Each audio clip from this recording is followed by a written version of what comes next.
afternoon, everybody. Good afternoon. Good policies. Good deal.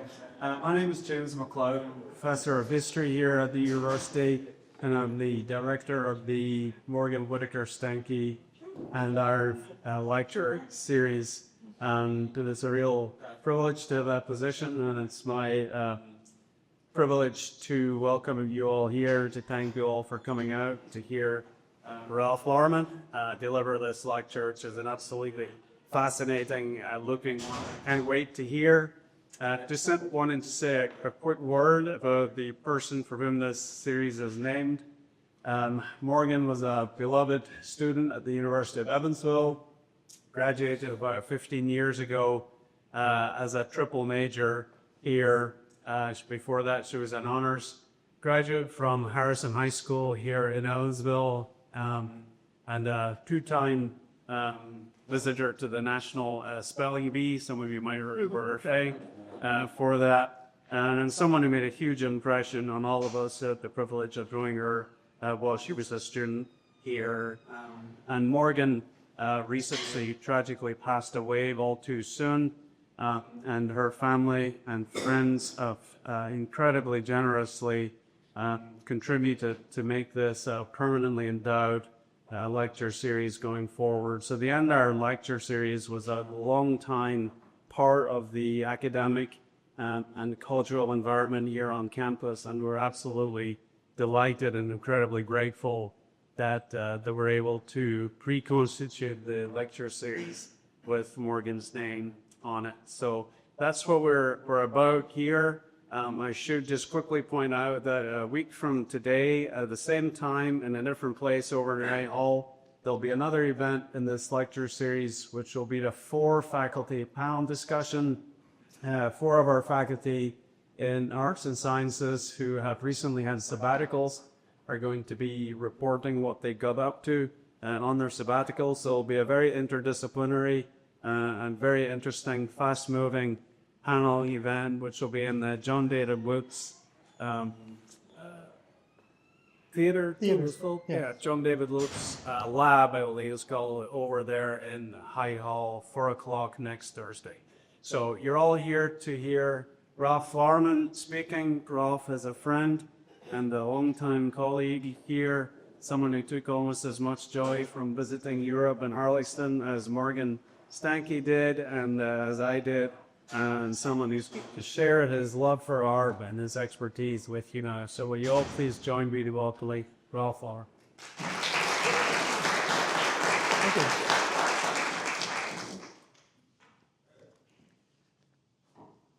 you. Before I get started, I'd also like to say that I'm honored to be part of this lecture series. I knew Morgan Stanky when she was a student here and attended church with her, and so it's kind of special to be able to do this in her honor. By the way, those of you who don't know me, my name is Ralph Lorman. I used to be a professor of art. I'm a professor emeritus as of June 1st. And one of the last things that I started working on before I retired was this poor old painting that had been abused, and I'd seen it deteriorate over 25 years, and I knew that I looked for funding, and I knew it wasn't going to come. I knew there wasn't anybody else out there who was going to come to the rescue of this painting. So I decided to seize the moment and the object and do something about it, because I was probably the only person who could at that particular moment in time. So I started working on this 16th century Venetian painting that university owns. This university owned a 16th century painting. I don't think anybody knew that. What? A 16th? And it was in a stairwell in New Chapel, where it was on beautiful display, right underneath a leaky roof. Perfect. The lighting was perfect there. And one of my students came to me and said, "We got to do something about this." Okay? She was begging me. Tess Chanley. Is Tess here? No? Anyway, Tess started the ball rolling. And And I knew about the problem because I'd seen it before. And I thought, well, okay. First, I got to find out how I'm going to go about this. So I started working on this painting. This is it in New Chapel. This is the title of the work is "The Expulsion of the Dealers from the Temple." It's attributed to Jacopo and Francesco Bassano, father and son. Okay. It was donated by the Claymans. Charles H. Claymer was a member of the Board of Trustees at the University of Evansville, and his wife, Cecile, was actually the daughter of the professor who founded the physics and mathematics department, Olaf Hobden. So it was framed by the Melvin Company. I didn't know this until I took off the backing of the work, and it's proudly displayed on the back, even though they did a terrible job of framing it. And then it was exhibited in New Chapel. And this is the painting as it hung on the wall in New Chapel. It doesn't look too bad, does it? I mean, for the most part, it looks pretty good. It's got a plaque up here with the donors' information. And so if you were to look at this, just look at it without carefully examining it, it would look okay. And that was kind of the part of the problem, is that it looked too good. Okay? So I started making inquiries. And funny thing about universities, you have to make a lot of inquiries to get things done around a university. I had to go to, well, first I had to find out about the donors, because sometimes there are contractual agreements that bind how you can handle a work of art and what you can do with it. How the university can dispose of the work is actually something that's oftentimes contractually agreed with when you donate a work of art or any object. So first thing I did, I went to University Advancement. Pat Barner helped me. She looked into it. She found out that there weren't any contractual agreements, which was great.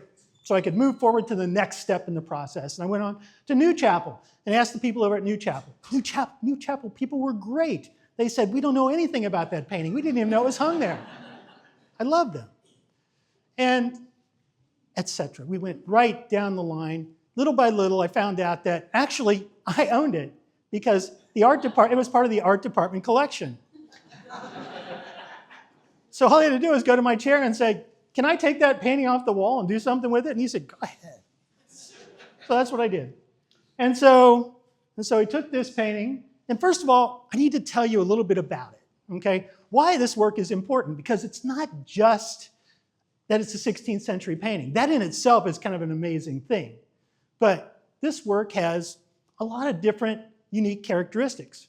And for one thing, it's a Venetian painting. It's Italian, but it's not a fresco, and it's not an egg tempera. When we think about Italian painting, we think about Michelangelo or Leonardo, and for the most part, they used other media, okay? That's because they were working in Florence and Rome. Florence and Rome have atmospheric environments that are really dry, okay? And those dry environments are great for fresco because fresco has lime in it. You take limestone, you grind it up, you make this beautiful plaster surface called an intonaco, and you paint on it with just pigment and water. It soaks in, and it becomes like stone. It soaks right into the surface. You do that same thing in Venice with all the water around. It's going to keep soaking in moisture and keep soaking it in until it falls right off the wall. I've seen it happen with frescoes. I know it happens, and I know it would have happened in Venice. So Venetian painters had to go about it a different way. So they adopted oil painting, which was popular in the North at that time in history. So it's an oil painting, which is a little bit unusual, especially in Italian painting. This time it was becoming more common, but it still was less common than it was in the North. So Venetian painting is a little bit different. Venetian painting also, because it's oil paint, it can absorb a lot more pigment, so it can be brighter. Really intensely bright. In fact, the person who's most known for Venetian painting is a guy named Bellini. And Bellini was somebody who used a lot of pigment in his work, a lot of bright colors, and people in Rome and Florence, by the way, did not understand all the bright colors, okay? In fact, there were academic arguments about which is more important, design or color. This was the big argument of the time in the 16th century, okay? This was a real academic argument that existed out there in the world. You can look it up, okay? So Bellini, he was not accepted in Rome and Florence, but he was the big dude in Venice. And actually, one thing interesting about Bellini is that he was the master for Jacopo Bassano's father, Francesco the Elder, okay? So Francesco's grandfather actually was taught by Bellini. So we've got lots of connections here that make this unique in terms of, and there's Tess Chandler. All right, the title of the work, The Expulsion of the Dealers from the Temple, okay? This is famously one of the few times that Jesus actually got angry, right? And so, of course, every artist in Italy wanted to do that painting because they wanted to show Jesus with a whip in his hand, okay? And we see here, there he is on the left side of the work. Let me see, I got a pointer here. There he is, halo, whip in his hand. But he is chasing people out of the temple, okay? Now, in this scene, we've got the temple. There's a magistrate off to the left. There's a dog in the far right-hand corner. And there's a bunch of people and animals in the environment, okay? Now, when you went to the temple when you were Jewish, you had to bring an animal sacrifice. Unless you were traveling a long distance and you couldn't take animals with you, you would have the convenience store right at the temple where they would set up tables and they would sell you something to sacrifice. That's why you see some doves up here. There's some doves flying out the window there. There's a couple of doves down here at the bottom. Those were common animals that people bought for sacrifice, okay? So we've got Jesus. He's in the temple. He sees all these people who are setting up shop there. He doesn't appreciate it. He doesn't believe that this environment was the right place for it to be a marketplace, okay? Now, there are different versions of this. Some people, Jesus is mad at the money changers. And in some versions, he's mad just because that there's business people in that environment when there should be worship going on. Whatever the reason, Jesus ain't happy, okay? He's turning over tables. He's whipping people. He's in a bad mood, okay? And all the animals in here, with the possible exception of the dog in the right-hand corner up there, is probably going to be sacrificed at some point. And they're not happy about that, I'm sure. And there's different, all the four Gospels have this story in it, okay?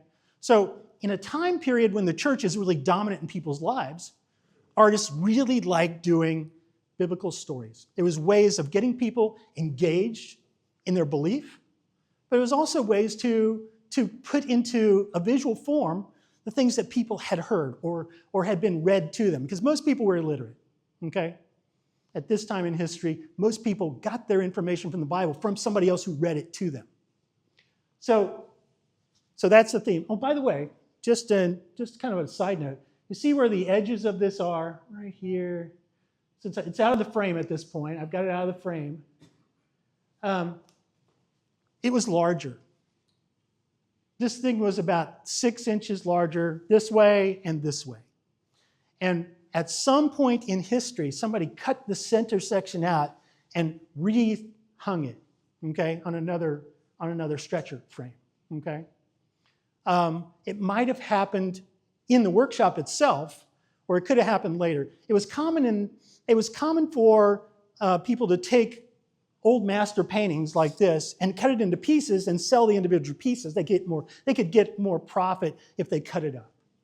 So this one, they only cut the edges off, fortunately. But I'll show you, as we move along, I'll show you the difference. This is Jacopo and Francesco, okay? The younger, okay? Francesco is also the grandfather. But these two men worked on that painting together. In fact, Francesco probably worked on it when he was a part of his father's workshop, okay? Because in the 16th century, when you learned to do art, you learned, in the workshop of a master. And so you would be apprenticed, and usually you were 12 to 14 years old, and you'd be apprenticed, and then you'd stay there until you could either become a master or you got kicked out, one or the other. It was kind of a pass-fail. So At about probably 12 years old, Francesco was apprenticed to his father. So this painting, I said it was from about 1550, but it had to be from at least 1560 to 1570, somewhere in there, okay, that this particular painting was done. Oh, by the way, when you look up, by the way, you can tell Francesco left his mark on this. If you look at this stool right here, you'll notice that the back of it is wider than the front of it. That's a common mistake when people are first learning perspective. They get things backwards in spatially, so it looks wrong. And credit to Jacopo, because his father didn't correct him. He left a mistake in there. He could live with that the rest of his life. Now, eventually, Francesco did his own version of this, which I'll show you later, but he did a little better than that. But here's Jacopo, here's Francesco, and there's the final versions of two of the same paintings. Remember, this thematically, the expulsion of the dealers from the temple was something that was commonly done. So in here we've got, this is Jacopo's version from 1568, okay? And his son redid that same work in 1585. And this exists in both of these works are in the Prado in Madrid. So they're not on display, by the way. So Bill Heminger, if you were there and didn't see them, they weren't on display.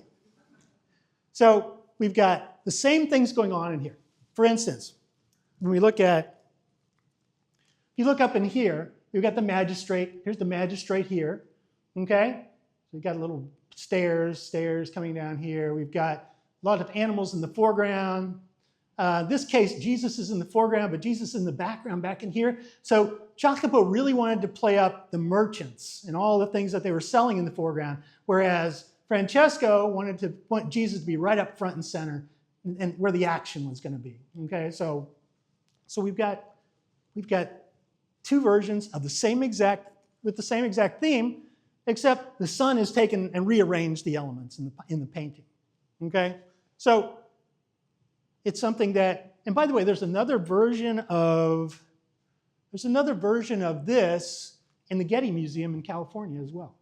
So workshops would oftentimes create multiples of the works. In fact, the reason that Francesco's work, the reason that work that we have here is not the original work.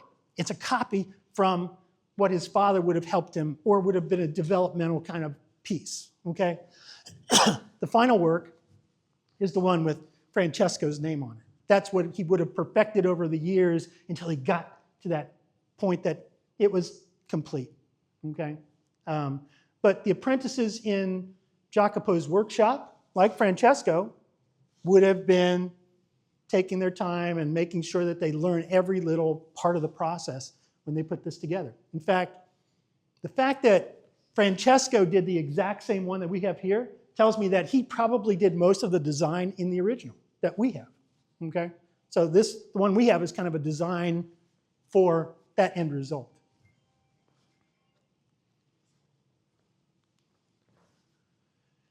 All right, here comes the bad news. These are the things that were wrong with the work that we didn't see when we looked at it on that first slide. This puncture is at the very center of the work. So it's really obvious when you get up close to it. Okay? If you look carefully, it's like it was scraped across to one side. See this right in here is an area of paint that's been scraped over to the right. So my first goal when I approached this work was I just wanted to stabilize it. Okay? And that meant patching up the holes because the holes are going to get bigger over time. Once there's a hole there, the threads begin to unravel, and it gets bigger, and it becomes a bigger problem over time. So my goal was to conserve it, to patch it, and that's all when I first started this project. Let's see, we've got the next hole, which is down in the lower left. It's in the sleeve portion. And it's the same one. It's a more sharper gouge. In fact, you can kind of see a blade almost going through that one because something hit that really hard. Instead of scraping across the surface, we had a couple of places where it naturally lost some of the paint had come off along the edges. By the way, this canvas was like cardboard because it had been sized so heavily. And sizing is kind of a glue. When you have an oil painting, oil paint can't get into the fibers of the cloth because it'll make them decay.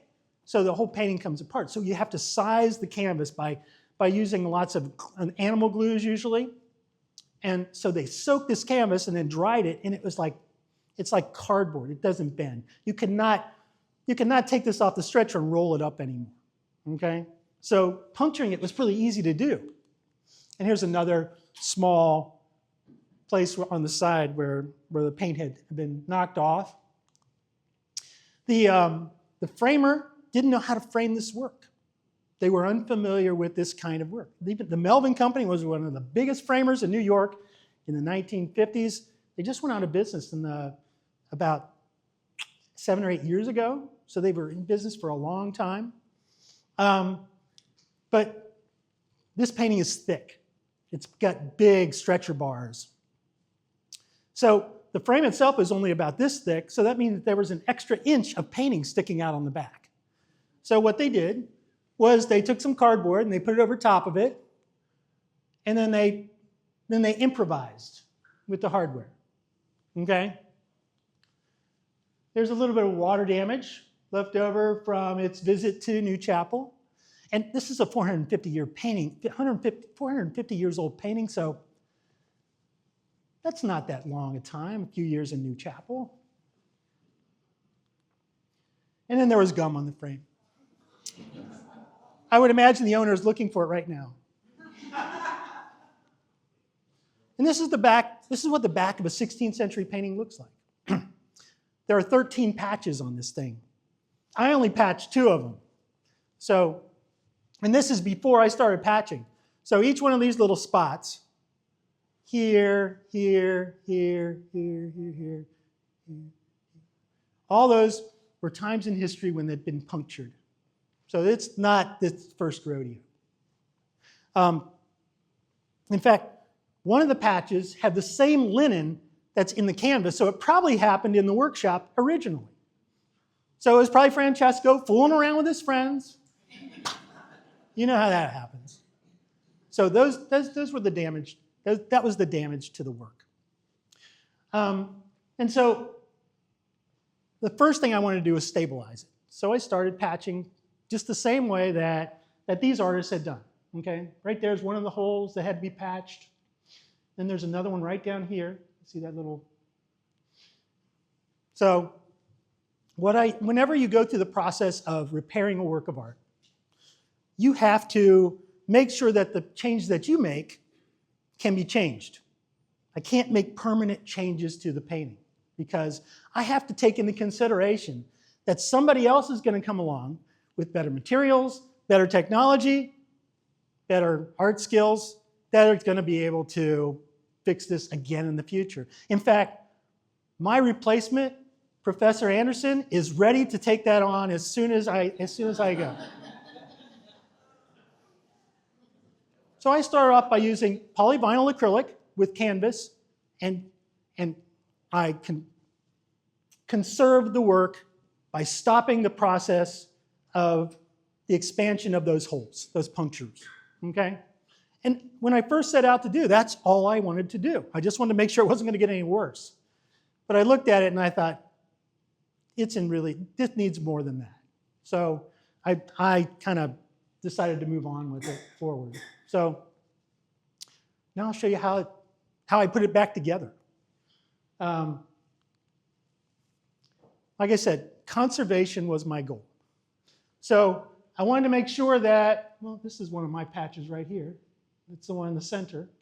I wanted to make sure that I stabilized it so it wasn't going to get any worse. Because I wanted it to last.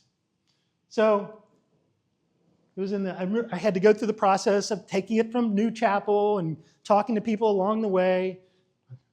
And getting the help. By the way, the physical plant was great. They helped me. They actually listened to the things I asked them to do, and they took it to the places I wanted it to go, and they actually took my advice when I told them to do something with the work, and they were great, by the way, the facilities people. But we finally got it over to the painting house, and I took care of patching it. Unfortunately, the painting house had to be sold, so I had to move it. After I was halfway through the process, I had to move it out of the painting house and move it over to Cranert because the painting studio was moving, okay? Which was fine, except we were halfway through the process. So I had a student help me, and we actually moved it from that studio over to Cranert. Fortunately, it was not a windy day, and it was a nice sunny day in December, which is so rare here. But we got it moved, and then I was able to start back with it this spring. So this is what the back of a 16th century painting looks like. Restoration materials. There's only one place that sells restoration materials for painting in the United States. It's in Brooklyn, New York, Talus. And boy, they love it when they get a customer, because there aren't too many, I guess, because they kept sending me emails. Do you want more of this? Do you want more of that? They would get it to me within 2 days, and I didn't pay anything else extra for shipping. So they wanted to know about this project. So I would send them pictures, and they got really excited. But as I worked, I found out that there's only one company that actually manufactures these materials. And actually, I called them first. It was Golden Acrylics in upstate New York. And Golden Acrylics was something I'd been aware of because I'm an acrylic painter. So I called them up, and I was talking to somebody there, and they were telling me about their products, and I said, yeah, I'm interested in this and this and this. And they said, well, we don't sell them to you, but if you want, you can go to this Talus place in Brooklyn. We supply them. But they did go through the process of answering any questions I had. So some of these materials I was unfamiliar with, even though I painted with most materials, painted with fresco, egg tempera, casing, all kinds of paints. I'd never worked with mineral spirits acrylics, which seems like a contradiction of terms. Mineral spirits and acrylics don't seem like they would mix together. But these mineral spirits acrylic are things which they're a product which can be dissolved with really high strength mineral spirits, okay? So not your run-of-the-mill house painter type of mineral spirits, but something that's really concentrated. So it's possible to reverse the process. So some of these products these are the Golden Acrylics. I use modeling paste to fill some areas, use these for the cleaning of the work. And so first we patched them. And then I filled the hole as best I could. Okay, and this is light modeling paste, which I've tinted in order to get it to the point where it's almost gets back to the same level of the surface. I didn't scrape the surface or do anything to it beyond just filling up the holes. And of course, there's some natural shrinkage that takes place, so there's still a little gap that's in there. Okay. So this was in the center part of the painting. This was the hole that was scraped. And this is it when it's been stabilized, but you can see there's still a big hole there. Right? Here's the other arm. And in here you can see where it's been patched. Okay? And here I've done the modeling paste in there. And you can see how that really is torn into. There was really a sharp gouge into the surface in that particular location. So at this point, by the way, putting this stuff on, by the way, is probably the most nerve-wracking thing I've ever done. I take a 16th century painting and I'm slathering on modeling paste. All right. Then I had to repaint, and this is where I got to use my skills, my painting skills. So there was a hole here at one point, okay, where there was a scrape.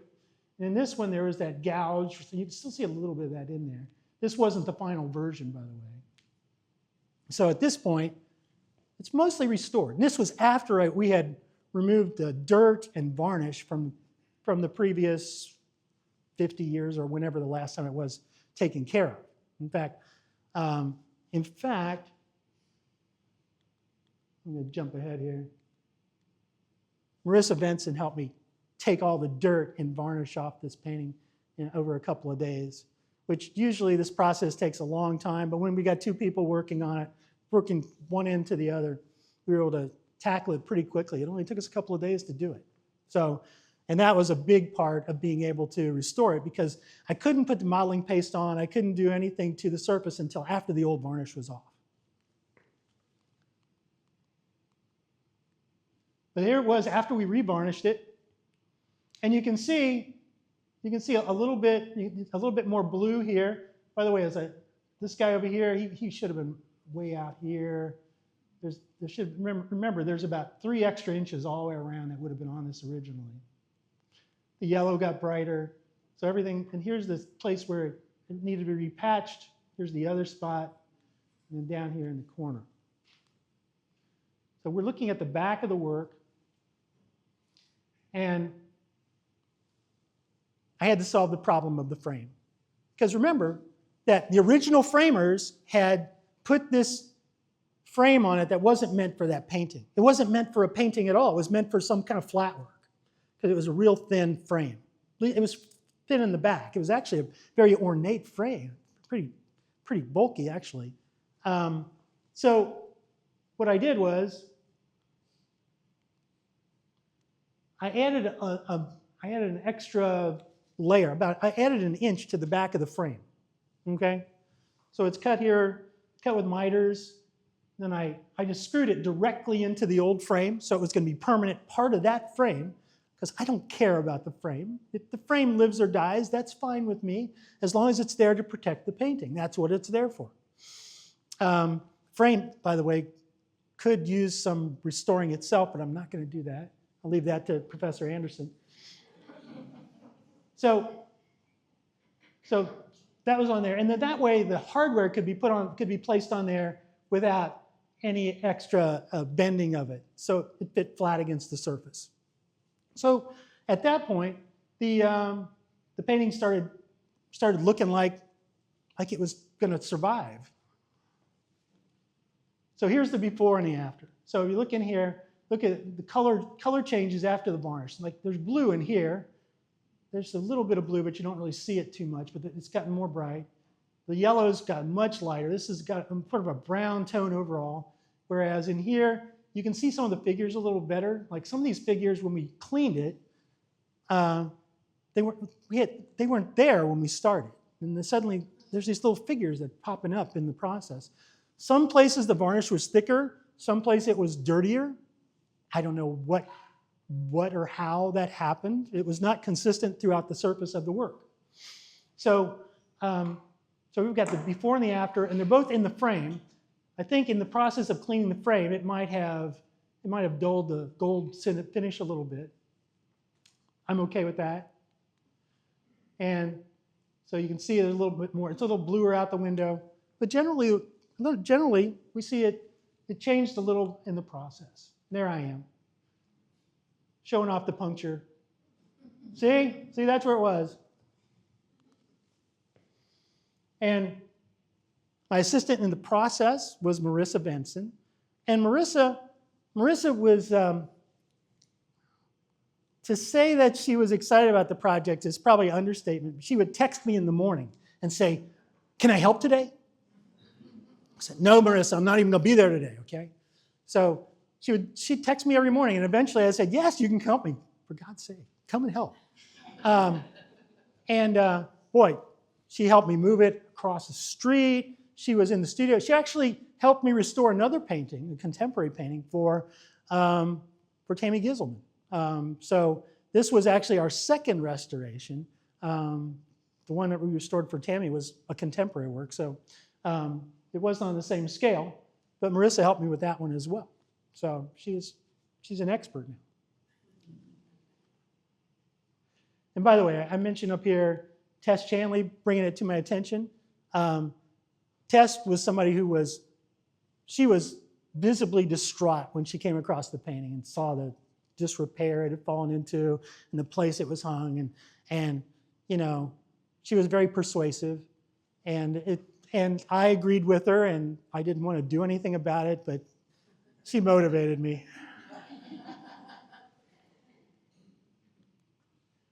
And the next place is to find it a permanent home. And that, again, was another thing that you have to go around and you have to find where you can place things. And I had this great idea. I was going to go to the library and ask them. And you know what? That's the only place I had to go, because they immediately said, yes, let's do this. And they had a staff meeting. They got together. They identified places that the work could go. They invited me back. They showed me the different locations, and I told them why those were terrible ideas.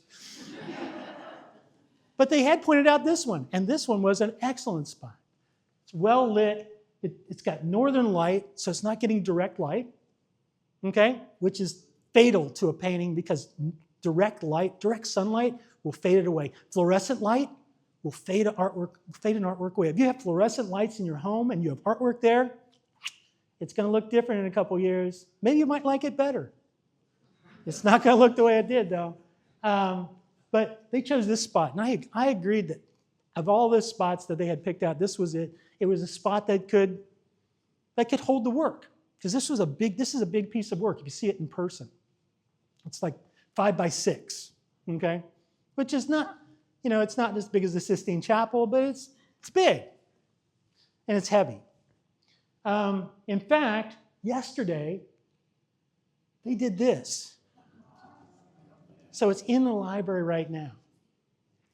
By the way, after this discussion's over, if you want, I'm going to go over to the library and I'll answer questions over there. But I'll do some question and answers here first for anybody who wants to ask questions here.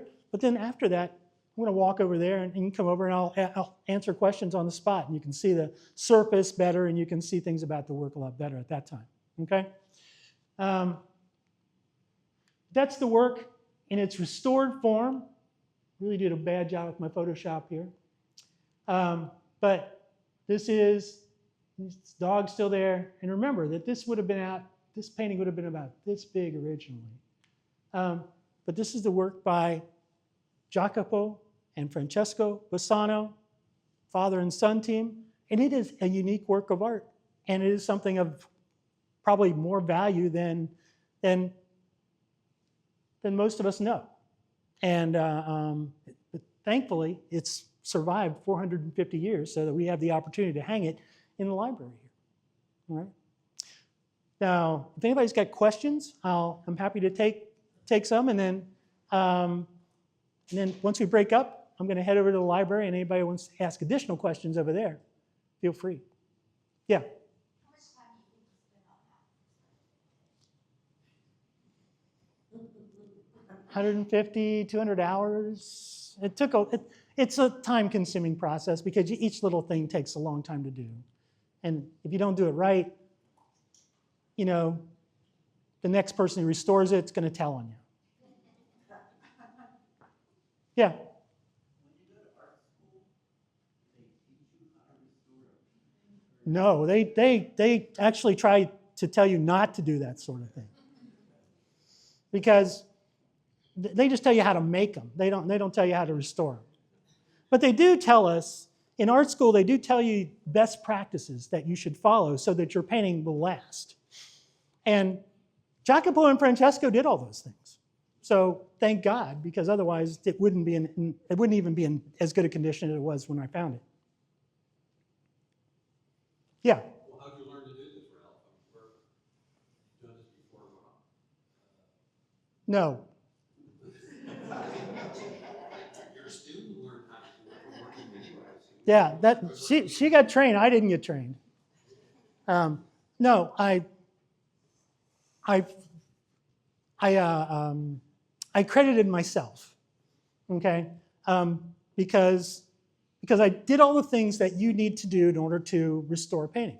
I understood paint. I've worked with a lot of different kinds of paint for about 50 years. I've written a number of texts and I've contributed to an art history text besides my own. So I've learned how to research into artwork, go to the museum find the work, find the background information, find the provenance, those sorts of things. So, and that's a good way to find out what the materials are made of. And so over time, because I did have a background in art history and art, I was kind of uniquely qualified to take this on, and I was old enough that nobody was going to question it. Yeah. You didn't take all of these photos because you knew eventually you'd be giving this talk. But you're giving this talk because you took all of these photos. Is this standard operating procedure for restoration these days? I took all the pictures because I knew that I needed to pass them on to somebody else. They would have to know how I did it so that if they needed to make changes or fix things that I broke, they'd be able to do it. So that is standard operating procedure, that you do document your process. And because I documented the process, that made for a nice lecture too. Do you have any idea of where this painting lived its life before it came to Evansville? Before the claimers had it, I have no idea. I would imagine they bought it. The claimers traveled widely. In fact, when I was reading about them, they had traveled to like 200 countries, including the North Pole. So they had been a lot of places. And I would imagine on one of their travels, they picked it up, probably saw it was probably something nice for their house. In fact, the year that the university received it, 1988, just happened to be 2 years before they downsized and moved out of their house in Jasper. So I think there might have been a connection there. One other question, Ralph. That's an oil painting, but you used acrylics to... Mineral spirits, acrylic, yeah. So would that be a controversial choice to... It would be. Between oils and acrylics? It would be if it was regular acrylic, it would peel right off, because you can't paint acrylic over oil, because the oil under the surface is still drying, believe it or not. After 450 years, there's still off-gassing that's going on. So if you put something over it that seals it, it's just going to bubble up and peel off. That's why paintings crack. But mineral spirits acrylics are specially made to work with oil. Okay, so they connect with oil. In fact, that's why these paints were designed, to do restoration work. Yes? I'm interested in the materials, because obviously you still did the oil and you used the canvas, but they were still different than 500 years ago. Oh yeah. So you've restored what was there, you've corrected what was there, but the newer materials, maybe the new canvas that you sized and all of that, won't that age it in a different process or in a different way? Yes. Quicker? I don't know. Theoretically, it should be. It's both of the canvas pieces are so full of sizing that they don't really touch each other in the first place. The original canvas is made of linen, so that was the most common material for painting at that time. And I put a canvas patch on it. I did it with polyvinyl acrylic so that if there is a problem like that, the patch can be taken off and a new one put in its place. Yes, Stuart. Did we know that this was a 16th century painting and it's hanging up there and no one, somebody could come and take it out? They wanted to take it. They wanted to keep it secret. How did Tessa come to discover this and say, hey, take a look at this? Well, there were a few of us, and Pat Thomas included, who had seen the work and noted that there were problems in how it was being displayed or kept. I shouldn't say this, but since I'm retired, I can get away with this. There has been other times when the university has received artworks and they have treated them poorly. Okay? Not because they don't do it on purpose, it's because they don't ask people about what would be appropriate for the work. Like when we received the Dickey collection, some of those works, and the most valuable works in that collection were also hung in a stairwell initially, until James Dickey himself saw it hanging there and decided that's the wrong place for that work. So we do the best we can with what we've got here, and sometimes the best we can do isn't necessarily the best thing for the work. Yeah, Amanda. I'm going to respond to this from an administrative standpoint. We don't have, so I have binders of our art collection hard copy in my office. And Eric and I are talking about the art collection. We need a repository that's digitized, that's easily trackable around campus, and we don't have that. And they're pretty expensive, and I think that's part of the issue. Like somebody at some point knew about this painting, but it's in hard copy form in my office. And we don't have a person specifically dedicated to art collections because we're small. Do you know what I mean? I do know what you mean, And because so I we can tell need- you that this is the only university that gets art donated to it, and people don't know what to do with it, or it ends up in a closet somewhere. It's pretty But we're funny. looking at like museum repositories. What do they use? What is the what is the St. Louis Art Museum use to track all its work digitally? I'm guessing it's going to be way more expensive than my budget, but we are looking at it. Trying to figure out how to do that better. It depends on the museum. Some of them just have a simple database with a digital image. We do have an Excel file that's not up to date. Right. Right, Eric? Is that Hey, right? it's a start, it's a start. It's a start. But tracking them when it's hard copy like that, you have turnover in different positions. It's really hard. It doesn't often start with development, because Start with donate is, the paper. Or the advancement. Yeah, I think so. Yeah. We donated that. Yeah, we had a question over here. You have a question?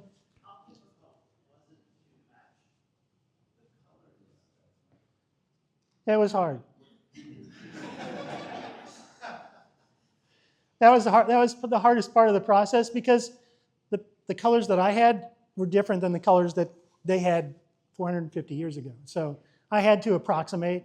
I had to spend a little time mixing paint. My first job, before I went to college, I actually worked for a paint company matching colors. So that should have been easy. But it was a lot harder because I was unfamiliar with the mineral spirits acrylics. So trial and error, but I eventually get there.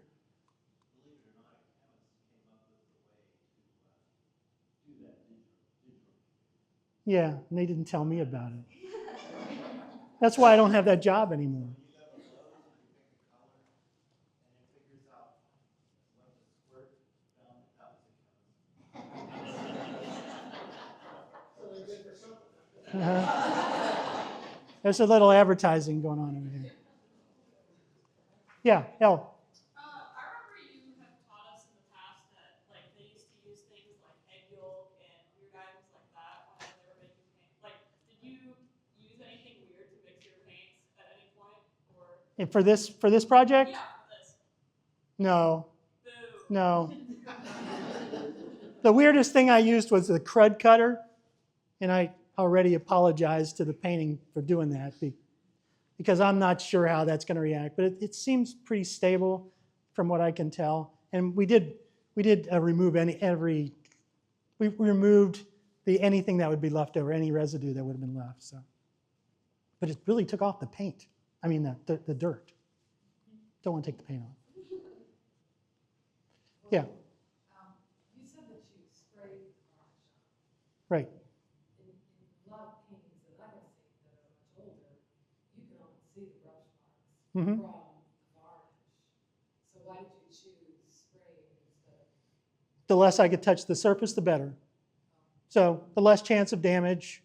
And also you can see the artist's hand better with the spray varnish because there's not anything interfering between, because the varnish might have been put on by some apprentice in some museum at some point because it's probably been varnished several times over its life. Yeah. Ralph, did you started this project, you had some kind of expectation for what the final thing might look like, what you were able to do. Did you exceed your own expectations here? Okay, the model that I worked with, Dave, You remember a couple years ago that woman who tried to restore a work in a church, and it kind of ended up looking like Mr. Bill from Saturday Night Live?